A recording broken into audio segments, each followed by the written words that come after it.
At what's up mga karus? Ngayon ay nagbabalik po tayo sa Anime Defender. Yan. At ang gawin po natin ngayon ay mag-i-evote tayo ng isang unit. At hindi lang po to na ordinaryong unit. Isa po tong bagong unit na secret. Bagong unit na secret. Yan mga karus. At hindi lang to ordinaryong bagong secret unit. Isa rin po tong shiny unit. Yan, shiny secret unit. At i-reveal po natin ito ngayon kung sino itong bagong secret unit kasi may tatlo yun, di ba? Kaya i-reveal natin ngayon kung sino itong bagong secret unit na shiny. Yan. 3, 2, 1. Yan mga karos, yan. Nice. Ito po to si Shiny the Demon Lord secret unit. Yan, na may Fire Spirit at Brawler 3. Yan. Inilagyan ko na po yan kaya para maganda. Yan. Grabe. Nakuha ko po to first try. Shiny Demon Lord. Yan. Bagong secret unit. At ang gagawin po natin ngayon ay i-evolve na po natin siya. Kaya at i-showcase na po natin siya. Bagong secret unit. I-showcase na po natin si Demon Lord. At tingnan natin kung malakas ba siya o hindi. At bibigyan po natin siya ng magandang trait. Yan. Ito po yung mukha niya. At ito po yung mukha ng... Yan. At tingnan natin kung ano ang kailangan niya para ma-evoke. Yan. Ito na yun. Yan. At kailangan po natin ng Demon Scepter. Yan. Tingnan natin. Wait. Ang ganda ng mukha niya. Anong klaseng mukha yun? Ang ganda. Yan, tingnan natin kung paano kailangan ng Demon Scepter para ma-craft natin. Uy! Meron na pala akong sapat na Demon Extract. Demonic Extract. Yan. At at hindi ko po nakuha yung clip kung paano ko nakuha yung secret unit, shiny secret unit kasi nasa cellphone po ako nun. Nag-grind po ako sa cellphone nun. Yan. At ang kailangan natin para ma-craft natin yung Demonic Scepter ay kailangan natin ng Star Red, Star Rift Red at Star Rift Blue. Kailangan natin isang red at dalawang blue. Yan. At babalik po muna tayo. Babalik tayo kapag nakuha na natin yung kailangan natin para ma-craft natin yung Demonic Scepter. Yan.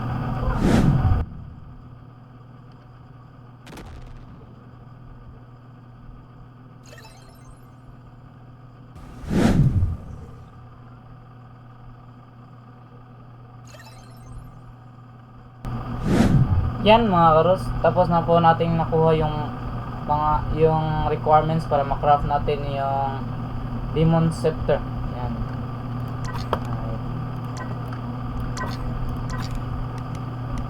Yan, Demonic Scepter. Yan. Tapos na po natin nakuha yung Star Red at Star Blue. Yan. Star Red Blue yan. At i-craft na po natin para ma-evo natin si the Demon Lord Shiny. At bago natin i-evo yung Demon Lord natin, rank reload lang. Hello. 11 lang. Grabe. Paano na to? Tingnan natin kung meron ba tayong makukuha na maganda. Uy. I-change ko ba? I-change ko ba?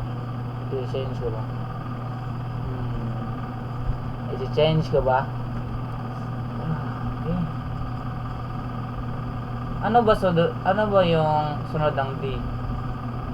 E ba? E? Hindi. Mas mababa yung E. B yung kasunod ng D. Bahala na yan. I-evo na po natin siya. Kasi ang pangit naman kung hindi natin yung i-change at walang S yung Demon Lord natin, di ba? Ang pangit naman kasi pag walang S. Yan. Tingnan natin. Nag-decision muna ako kung i-change mo ba natin yung stat. Yan. A few moments later. At i-change na natin yung stat ni Demon Lord kaya babalik po tayo kapag meron na tayong Frostbind. na marami. Yan. Yan mga karus, bad news. Yan. Walang nagbebenta o nagtitrade ng Frostbind. Yan. Kaya ang choice na lang natin ngayon para madalian yung video natin is i-evolve na lang natin at hoping na may S yung stat o ang pangit nito. Kaya shiny. Kaya evolve na natin. Ayokong gawin to pero wala talagang Frostbind. Ayoko mag-grind. Yan. Yun. Grabe. Blue yung kulay. At ang ganda naman ito. Kaya tingnan natin ang stat. Kung may S ba tayo. Ang pangit nito. Parang A- yata to. A- yata to. Ayoko.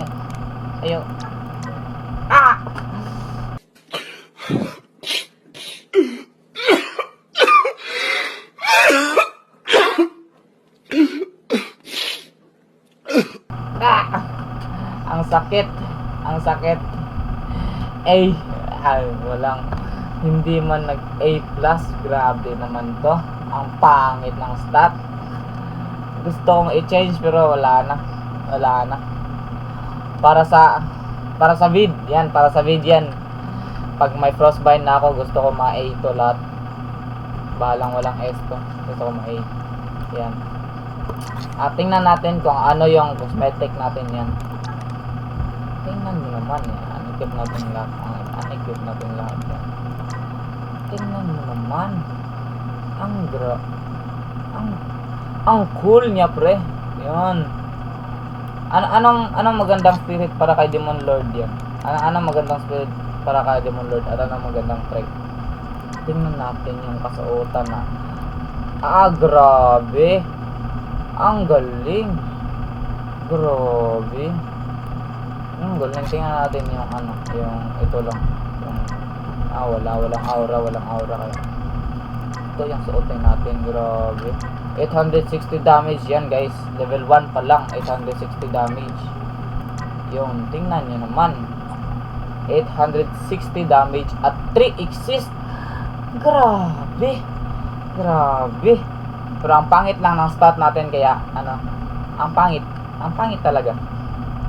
Kaya change natin, guys. Change natin yung trait reroll. Meron naman tayong 67 trait. Yan. Tingnan natin kung makakuha tayo ng maganda. So, ang pangit. Midas touch, pre. Ang pangit.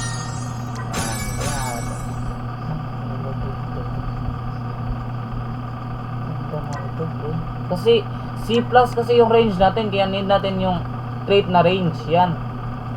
Maganda na yan, kaya comment kayo sa baba kung anong magandang trait nito para kay Demon Lord, para ma-change natin. Yan.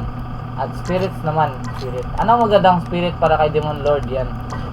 Hindi ko alam kung ano maganda. Tingnan natin. Kasi kasi to sa Demon Lord eh. Bleed ba to? Kalimutan ko, bleed yata to. Tingnan natin. Kasi ang nasa kanya ngayon ay fire. Kaya, ang pangit kasi ng fire kasi, pangit lang. Yan. Change natin. At magagawa ko ng video na, lagyan ko ng best spirit yung mga unit natin. Tingnan natin. No spirit of fire. Arcane spirit. Ano yung arcane spirit? Yan. When attack shielded enemies, ignore shield indirectly damage health. Yan. Yan maganda. Yan. Hindi natin yan i-change yan. Yan lang muna mga karus. Yan lang muna. Yan.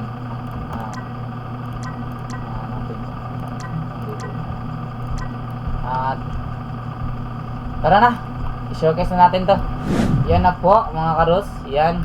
At 2,000 yung placement niya. Yan. 3 yung farm na dinala ko para para madali lang yung video natin. Grabe. Hindi ako makakalma sa cosmetic nito, grabe. Pero ang pangit lang ng stat, kaya i-change natin yan pag marami na tayong Frostbind. Kasi magawa ko ng video na magpa-farm tayo pupunta tayo sa floor 100 sa tower. Yan.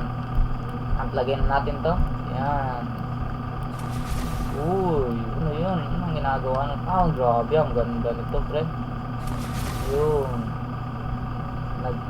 Nagsusummon siya ng blood. Yan. Yan. Placement 860 damage, 5.4 cooldown at 19.4 range. Yan. Hanggang lupit. Grabe. Yan. Anong ginagawa niya? Yung. Grabe. Ang lupit. Grabe. Lupit. Hindi ako makapaniwala na nakakuha ako ng shiny. Grabe. Wala naman akong shiny hunter. Yan. First secret at shiny secret pa. Grabe. At upgrade na po natin siya. Yung. At tingnan na naman. Next upgrade is Blood Barrage. Yan. Na may 1k damage, 6.3 second ay cooldown at 23.1 range. Yan. Lagay muna tayo ng farm dito. Yan. Para meron tayo pang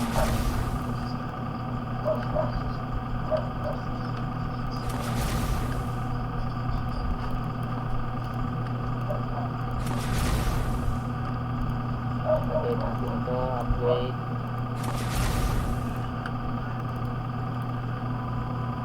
Babalik tayo pag may pera na tayo. Yan. May pera na po tayo mga karos. At upgrade na po natin si Demon Overlord pala. Demon Overlord. Kala ko Demon Lord. Meron bang secret? Ayun, meron secret na Demon Lord. Ito kasi Demon Overlord. Mali pala yung sinabi ko. At upgrade natin. At tingnan natin anong ginagawa niya. Yun, sumusuntok. Yan, may bleed po siya. Bleed po siya, yan. Yun, sumusuntok na may dugo. Grabe. At multi-hit pala. Multi-hit. Grabe. At upgrade na po natin ulit. Yan.